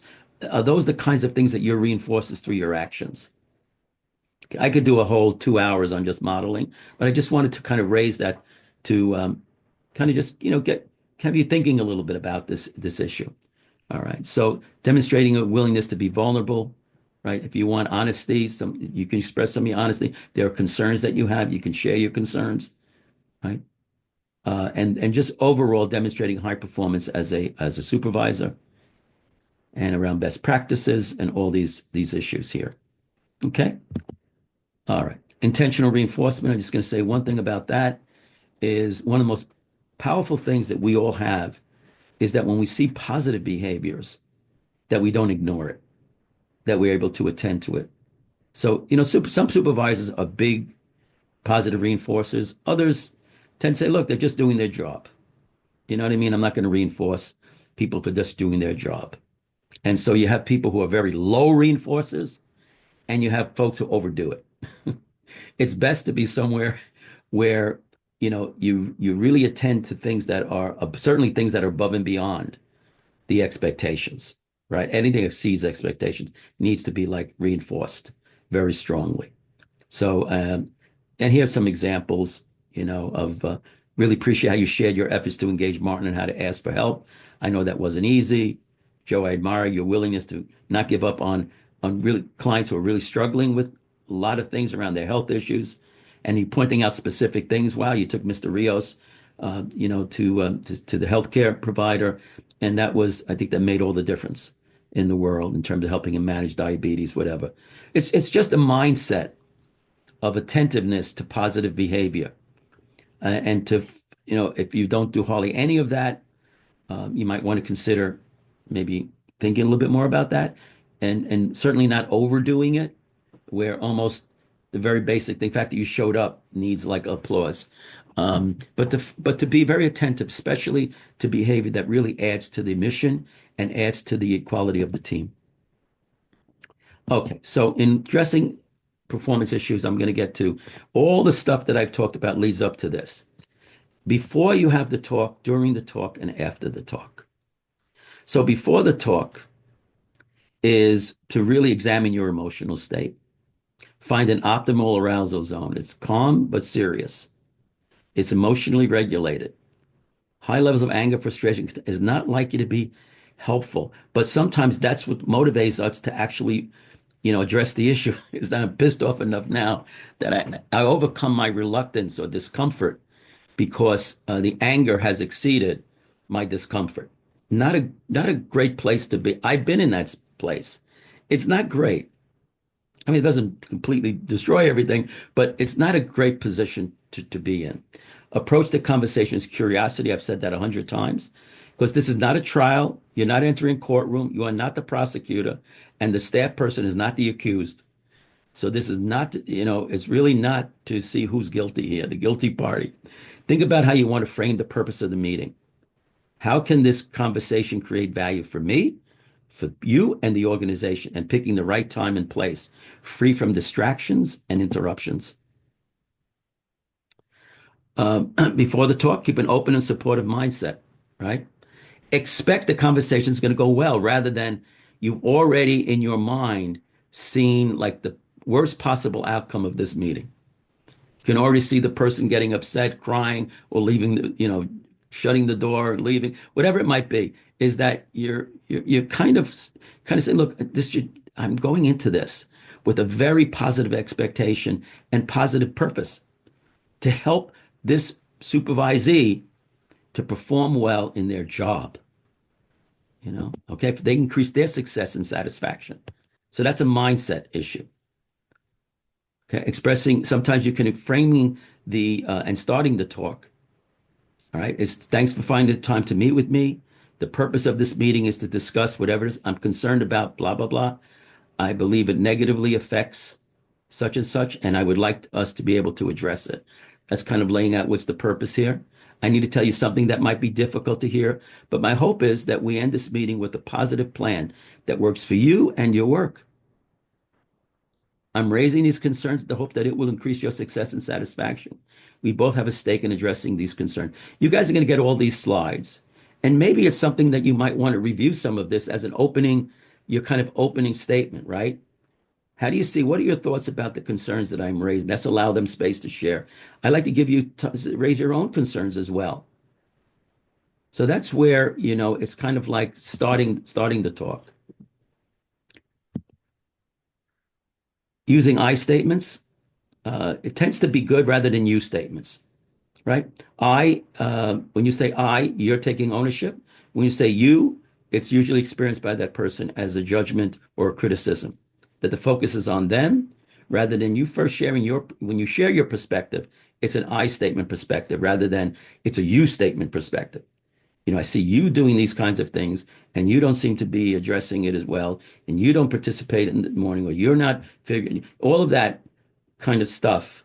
It just, again, you less defensiveness with I statements. Okay, let me just kind of share that. Okay, so here's some examples. When I hear you say this, state your emotion. I react this way. I believe it impact. There's a lot of, I want to better understand. Those are I statements. Okay. When I observe coming late or missing a meeting, I get the impression you've lost interest, blah, blah, blah. It's all I statements. Okay. And again, it's just, you can see very easily slipping into you kind of like statements as opposed to sharing your perspective from an I point of view. Okay, and then addressing performance during the talk. So now we've done, like before the talk, you're really just trying to set the right stage.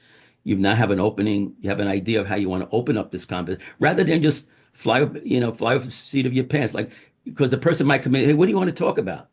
All of a sudden, boom, you're on another, you've reacted to their tone and you forgot about how laying out the purpose in the way that you want to lay it out, that you wanted to lay it out. So having that clearly in mind helps.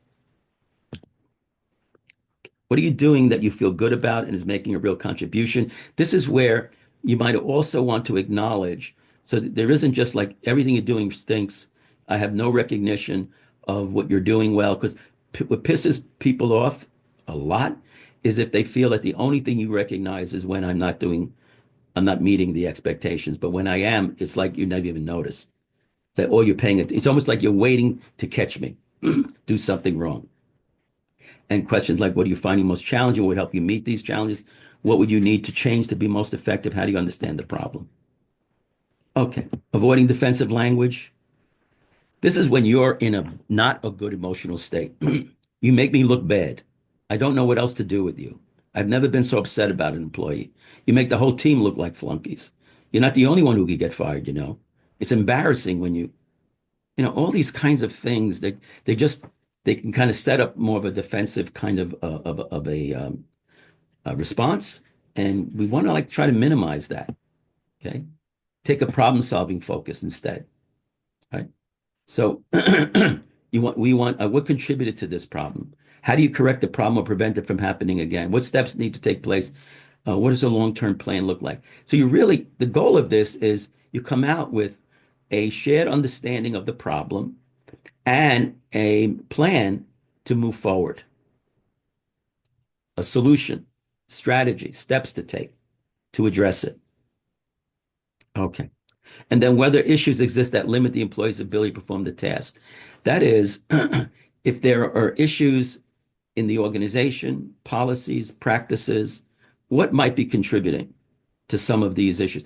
As you take any kind of problem-solving approach, I have no doubt that you guys have an idea of how to go about identifying a problem and then generating different strategies to address that problem and then following up later on. So once you're in agreement, commit to the agreed upon resolution. Sure the employee has what they need to move forward. Then after the talk, it doesn't end with, okay, now we've developed the plan. I've expressed to you what the purpose is. I want to understand how do how do you understand the problem? What are some of the things that are contributing to it? Are the things that I'm doing that's contributing to it? Are the things going on in the organization that you think are contributing to some of these issues? Right? And we have a plan. Okay, so let's think about that. Now, it doesn't end there. Then check in with the other person and how they're feeling, how they're doing. Check on their progress. Provide updates on any action you've agreed to take. Some people have delayed reactions. It could seem like, wow, that one went really, really well. Now we have like a plan, around the issue of, following up with some of the mandated training and some of the evidence-based practice training, which the person hasn't done hardly any of those things at all. We also expected them to take some notes and to share what they would do. Let's say some expectation around professional development, right? And now, okay, we have a plan, and person came out, didn't look terribly upset. In fact, said to me, thanks, this was really helpful. And, I'll be able to start working on that. Okay. They go home and the loved one, spouse or partner or someone says, how'd it go today? Oh, they told me that I wasn't really, committed to like the professional development. What? What did they say to you? Don't they know how hard you work? You said, well, they were just trying to, we're supposed to do some of these modules and things like that, and I never really got to it. Yeah, but because you're working so hard, how dare they talk to you that way? So all of a sudden, they come back now. They're getting pissed, angry. because now something else has happened. So the assumption isn't as if, oh, everything is hunky dory. I don't need to follow up. And the idea of after the talk is to follow up. Is to check in and say, "Oh, Mary, how are things going? I know, look, I really appreciate how our meeting the other day. Because sometimes people get really like, upset or they find it really difficult. But I really felt that you were listening and wanted very much to benefit from some of the things we talked about, and I was really pleased with that. And I hope to be a support to you. Any other thoughts or anything about the plan? Oh yeah, I do want to talk to you now. Okay. My husband told me, he said, I don't think you guys realize like the reason why I'm not doing those dopey modules is because I have too much paperwork. I have too many clients and stuff, too many meetings I have to go to. And now you want me to try to do all that other stuff. And I feel like you're just picking on. Oh, you say, oh my God, what happened? I thought we had a fantastic meeting with a great plan, right? So not to assume, right, that what happened during the talk is is whether it seemed difficult or it seemed to be smooth, the idea of just checking in with the person afterwards. Some people are very sensitive to even smallest criticism, right? We're all people. You have a whole diversity of people that you work with and you supervise. Checking in, and both on how they're doing and also checking in on, listen, have you done some more thinking about that plan that we came up with? Does it still seem like practical to you? Because sometimes the person just wants to get the hell out of that meeting and will agree to anything, right? They'll just agree to anything. I want to get out of here as soon as I can. I'm just going to nod my head, right? And so the follow through, the the follow up to prevent really any kind of like fallout, to make sure that there hasn't been any, or that maybe if there has been a change in perspective since the talk. Okay, let me just stop now and ask if there are any questions about this. Questions, comments on the concept of if you're planning to meet with the supervisee around a performance issue, the idea of the before. Is that coming across pretty clearly? Does it make sense? Just love to get a little feedback if you find this kind of way of thinking about it. Okay, so Allison, your sense is that this is clear. Um, is the before piece, the middle piece, or any one of those pieces that you're still not sure? Very good. I'd like to remind to follow up. Okay. Okay. Great. Giving us the lang. Okay. So yeah, uh, Kaveen Bartlett, if I hope I'm pronouncing that correctly. Yeah, sometimes I think it's helpful to actually give examples of language. It's not like being spoon-fed, and then you could take that language, then you could put in your own, but at least the concept comes across. But sometimes just having, yeah, you know what, I'm going to say this. I like the idea of saying, something I want to share with you, and it might be difficult to hear, but the reason why I'm doing it is that I really want to support your success and satisfaction in your work. Some people like that language. Others say, no, I want to just say, look, the purpose of our meeting is to get a better understanding of some of the issues related to paperwork or the tardiness or whatever the issue might be. And I really want us to spend some time kind of thinking it through. Maybe that's better language for you. Oh, and Luani, I hope I'm pronouncing that. Luani Vargas, very supervisor. You went from being a peer to being in a leadership role, and that could be a challenging one, right? The way people see you differently, your particular role, right? And then how people are seeing you, and being in a leadership role.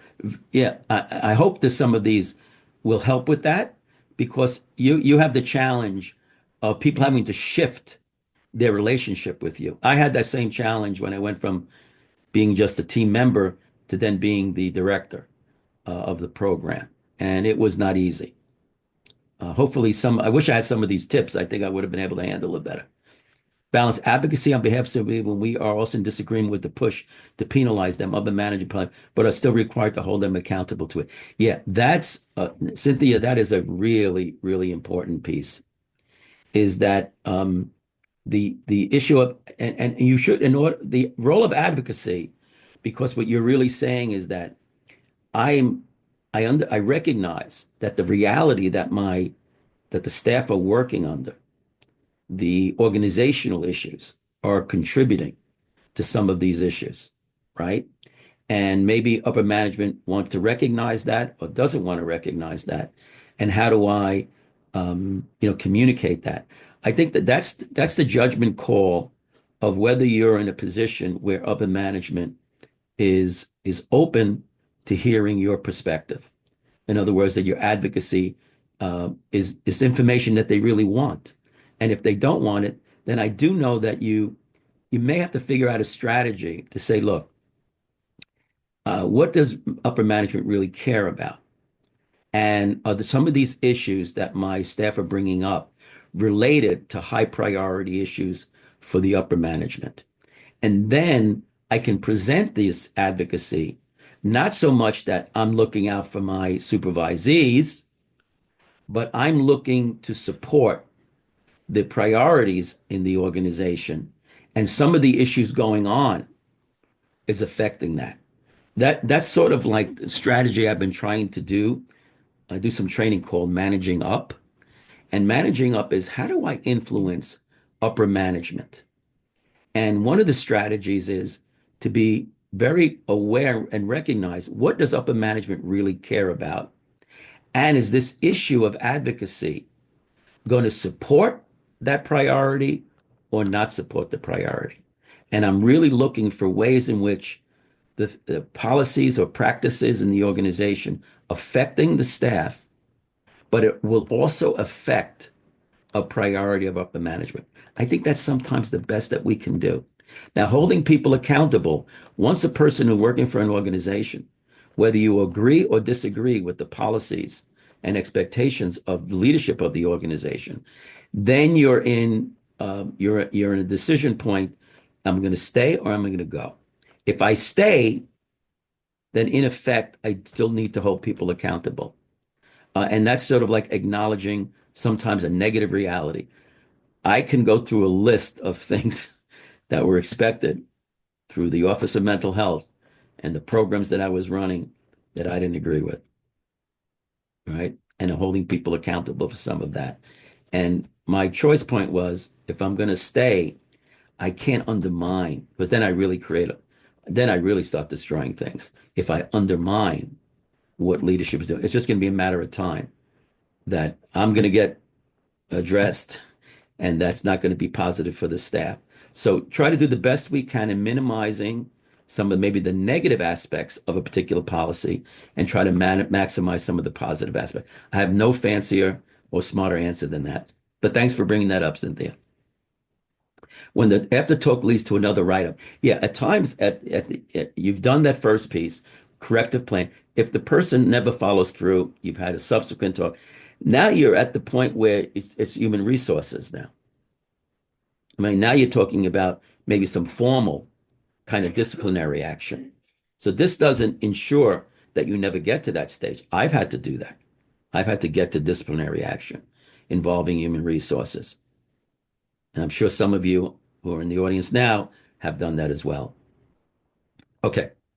So now we're going to try a little role play here. You guys are going to be my coach. I'm the supervisor and I'm supervising Jackie. And we're going to just sort of pretend that we're doing this. We're in a face-to-face situation, right? We're in a face-to-face situation. I hope this goes well. We're going to try this, and you guys are going to coach me, and you're going to coach me around the before, the during, and how I handle the after. And I'm looking to you to assist me to do it in a more effective way. Okay? Well, let me just say something about when people's personal hardships. You'd have to look at, I think, at what some of your policies are around accommodations, around people taking sick leave, or health kind of related issues. That I think you'd have to look at an organizational level when we have individuals whose personal life circumstances and hardships is affecting the work, right? And that I think has to be that's it. I think that discussion is at like human resources level because what you can't do is to say, okay, you don't have to do your paperwork, or you're telling people you don't have to, you're saying you don't have to perform, even with some of the sort of minimal expectations. Let's put it that way. The kinds of things that you just need to do that if you fail to do will harm patients and will also harm the organization. So I do think that when there's like these hardships, it makes a lot of it makes a lot of sense to acknowledge that, doing all of the appreciating it. At the same time, people also need to fulfill their responsibilities and then working together as much as possible, trying to generate as many possible solutions. And if no solution, then I think it gets to a level of like a human resources and an accommodation where maybe the person's on a leave of absence and things like that. Okay, that's all I need to could say about that piece of it. Okay. All right. So Jackie, let's put Jackie's face up here as well. All right. Okay. So I want you guys to just recognize this is what's going on. I'm in my office, and Jackie is just, she's just in the room over there. Sometimes she passes by my office. I have a big window, and I either can, see her, my door's open, whatever. And I'm on a call, and so here we'll just role play this. I'm the supervisor. I'm in my office, and I get a phone call from my wife. Yeah, Louise, what's going on? What do you mean? Oh my God, the transmission went. What did they say? Oh, I can't believe that. What happened? Chris had somebody hurt themselves, a granddaughter. What happened? What happened in school? Is she okay? She's over in the emergency room. Oh my God. But no, no, I think it's not. They said it's okay. Oh man, that's a lot. Let me see here. Okay, all right, Luis, take care, okay? And I'll be home as soon as I can. Let me see. Oh Jesus. Again, with this paperwork issue that's come up again from you, utilization review, another issue around Jackie's paperwork. Jackie, come over here. I got to talk to you about something. Stop. Okay, guys, coach me. You watching me? Is there anything you ought to tell me? Maybe I should do a little differently. Cynthia says, Don't do don't it. do Thanks. it. Don't do it. Stop and collect yourself. You sound stressed. Take a step back. Could have picked a Cynthia different jumping time in and like, lang. Too aggressive. no. Too aggressive. Not a good time. Yeah. Thanks so much. The point, you guys, thank you for the coaching. All right. So that you're saying, look, you're too wound up. You're not in a good emotional state. All right. Thanks very much for that. Now let me correct it then. All right. So I'm in my office and I'm looking at the utilization review report on Jackie. Oh, Jackie, you have just a second. I wonder if we could set up a time to discuss it, time that's convenient for you. There's just some issues I want to, discuss with you. What works for you this week? Jackie, what works for you Oh, this week? I don't know. I have a lot of sessions this week. Like I'm sort of back to back to back. So, you want Okay. to do Friday? Friday. What time works good for you? Let's do end of the day. Let's do like How four. about 4 o'clock? Does 4 o'clock work for you? Yeah. Great, great. All right. So why don't we meet? We can meet in my office and let's give ourselves some, time to just review a number of issues. And thanks so much for finding the time to meet with me. Okay, guys. What do you think? Did you coach me right? Okay. So Kevin, yeah, setting up a time. Yeah, much better. Well, you guys coached me really well. Thank you. All right, now let's go to the meeting now. Now we're at this is now during the talk. All right, and just try to imagine that Jackie and I are now sitting in my office. And Jackie, I just wanted to raise, and this, and I know you and I talked about this, once before, and I know the issues and challenges around the paperwork, but utilization review, every 3 months they give us sort of report on issues, and it's still coming up with some of the deficiencies and difficulties in the paperwork. And so I just want to try to understand as much as possible what's going on. But I do want to let you know something. Uh, this is really making me look bad, and it makes us all look bad. This is like, I think, the third one that we got. I don't know what's going on. I don't know what's wrong with you, but the other staff are able to do the paperwork. I don't know why you're not able to do it. Everybody carries the same number of caseloads, and frankly, this has got to like really stop. I thought you were gonna take care of this thing. Stop. Critical parent, Dr. Bruno. Okay, Sydney's strong like, starting strong there. start, and then verbiage, too critical, wrong tone. Yeah. Too So bad. And you so made it about okay, so you.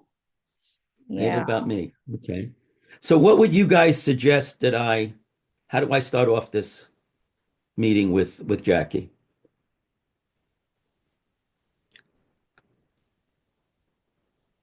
So you guys saying the way I started off was good. Okay, let me start off that way then. Oh, comparison of staff never works. Okay, Nicole. Yeah, you want to really piss somebody off? Just compare them to others, because then I could just see Jackie saying, "Are you kidding? Do you know what Jim has been doing? Right, right. Are I was like, they are doing because they're just making it up. Like, All right. So let me try it the way I was starting it out. Okay. So Jackie, I'm hoping we spend a little time trying to better understand, what's contributing to some of the challenges around the paperwork. And I'm hoping that we can figure out a way that's going to work for you so that, you're not getting always like stressed out around some of these things, and that you're able to kind of keep up with some of the paperwork. How does that sound to you? yeah, I mean, I guess. Okay. I know it's really difficult. Do you have any sense of what's kind of contributing to some of the challenges in getting the paperwork done?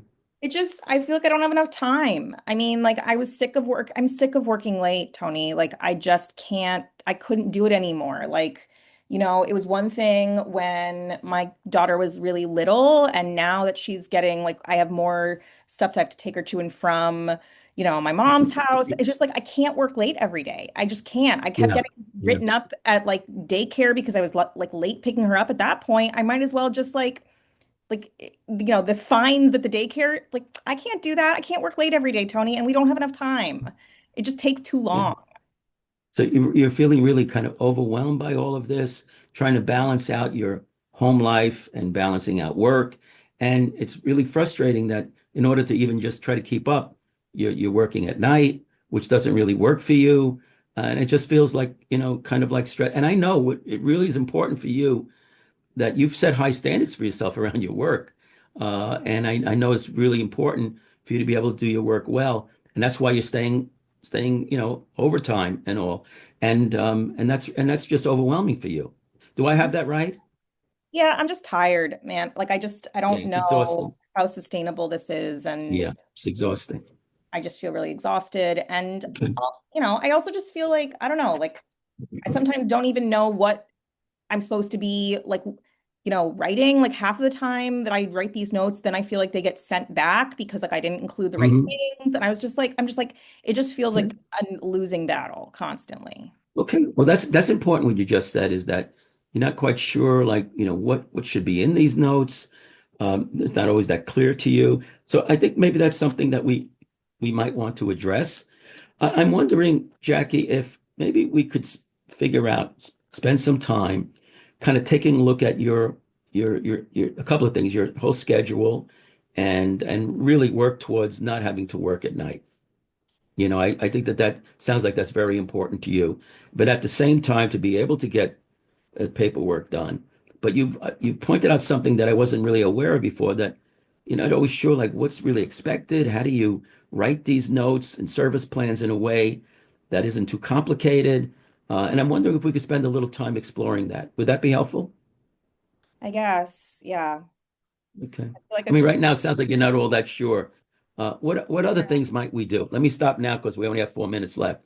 So you started with your balance of work and life. It's a realistic issue to talk about, and let's try to come up with some kind of Oh, I love that, Kristen. I love that. incredible. Perfect. I love it. You said it better than me. So no, thanks for sharing that. So the next thing would be, now that we've had this talk, and let's say we've kind of developed some plan, it might be a plan around let's look at maybe some of the best practices in paperwork, how to write a progress note, and to see if we can draw on the resources in our organization that can make it a little bit more manageable and not so time consuming. Um, what's the next thing, folks? Now that we've left, and I said Jackie leaves the office, we have a plan, and what's my next step then? Just say, thank you, Jackie. See you in 3 months. See you What when would the you next suggest? utilization review comes in. Yeah, yeah. What would you guys suggest I do? Follow up, set up a new meeting. Say, okay, maybe what about Jackie if we meet in about a week or so? One of the things I'm going to explore also is I know that there's some work on how to efficient strategies for paperwork and writing a progress note. And let's get a better understanding, like so that it's clearer to you, because it sounds like at times you're not quite sure how you're supposed to be completing some of your documentation. So maybe that would be helpful. Email follow-up and discussion. Maybe we can meet in a week or two. How about I just say, listen, Jackie, I know it wasn't an easy conversation, and it looked to me like you're feeling so overwhelmed at times, with working evenings and family life and all. Just wanted to check in on, see how you're doing. That's it. I mean, that's basically maybe not more than just, how you doing? I was thinking about after our meeting that we had, I just was appreciating more is like you're juggling a lot in your life. You're just juggling a lot. And I would certainly want to see if we could figure out a way so that the work doesn't become just like another big source of stress in your life. And particularly around the paperwork, which I know has been an issue. I think All it's right. also So, important, yeah, go Tony, ahead. like you engage with me in good faith, right? That's the other thing is that like I feel like sometimes I was giving you like a lot of sometimes can come off as like feeling like the person's making excuses. And Right. I feel like you didn't be like, okay, like though you've given those reasons in the past, da da da da. You were like, we're gonna like it was very good faith. And then like if that doesn't work, that's why the follow-up is so important because it's like, okay, like you Right. seem to have fixed these other issues. It seems like there's still a persisting problem. Like maybe there's something else at the root of it. Um, No, that's a good, yeah, validation, as Janice was saying. I know we have just so, can you guys quickly, this is a quickie poll. I'm just curious to know if the information and strategies shared today increased your confidence, comfort level in addressing performance problems. Is that in a poll question, yeah, it should Angelique? be going in, it should be popping up. Oh, just put it in the letter. There we That's right. go. There Just we put it go. in the letter. Okay, that's okay. We don't need the poll. We just have the letters here. That's fine. Okay. Great, great. Okay, I'm very pleased about that. We hope so because I wish I had some of this when I was in my younger years. Okay, I'm okay, also we're terrific. gonna put also because we have a minute left, we're gonna put the link to our survey in the chat, our like follow-up survey. If folks could fill that out as well, and that will give some. And if you have any specific feedback, also in there. But I also, sorry, Tony, to interrupt. I just wanted to make announce the follow-up call opportunity that folks have. Mhm. So first of all, thank you so much, Tony, for that incredible presentation. And please, again, everyone use that feedback survey, feedback link. But also, if for for you all who have attended today's training, Dr. Salerno is going to be offering two opportunities for coaching calls for those folks who have participated in today's webinar. It's basically just to help think about how you are applying these to your work with supervisees and to help you maybe shoot some challenges that you're having. We're going to have two opportunities for this, and you'll be getting details on this via email, and so you can sign up. So we'll be having one on December 4th and one on December 10th. They'll be between 12 and 1:30. And so you'll get emails with additional information on this. Yeah, it's just a really amazing opportunity to get Tony's expertise and some sort of personalized uh, coaching on supervision. I feel like it's something I would, it's pretty invaluable, I feel like, in a lot of ways. To mine Tony's wisdom and get him to make, his dad jokes at you. So yeah, thank you all so much. Again, please fill out our survey. Tony, any last words before we wrap up? No, no, no. I just want to I apologize for the 1 minute over, but please get a chance to provide us the feedback. And I really look forward to seeing as many of you who would like to attend on those follow-up calls, where we get to learn from not just me, but to learn from each other, Yeah. and to share some of the challenges, and hopefully that will be of real benefit to you. Yeah, I think All that, right, guys. they Everybody, seem stay excited. well. Thank you all Best so to all of much. you, and good luck to all of you. Thank you.